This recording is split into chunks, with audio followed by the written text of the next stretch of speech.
I started off in 2018 with a new project to look at loyalist paramilitarism. I was particularly interested in the strategy of loyalist terrorism. I realised as well that there had been an absence of digging around archives, that there was a lot of particularly British state intelligence files that had never been looked at. So I started off by sort of doing very large-scale archival scoping, and then I began to sort of chase up certain leads, certain individuals who've been identified by British military intelligence who carried out attacks south of the border. I read very carefully the inquiries into bombing south of the border during the Troubles, the Barron reports. Mr. Justice Henry Barron complained of a complete absence of intelligence, particularly coming from the British side, to identify who was involved in these attacks. So I decided to see whether, with the release of new files, whether actually there might be more evidence.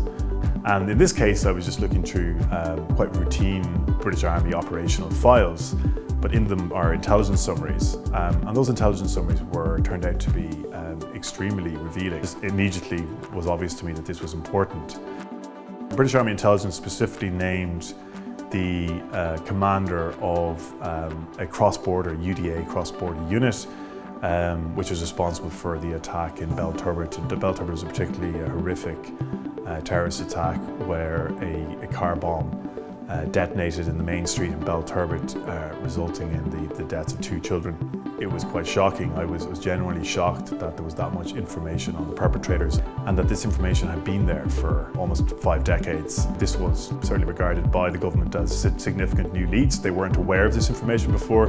They had never received these names before. This intelligence had never been passed on to them by the British state. New questions could be asked and new lines of inquiry could be opened up by Garda Síochána. I think there's a role here for historians to play in throwing more light on what is, a really dark period in British and Irish history. Transparency is what the families of victims deserve.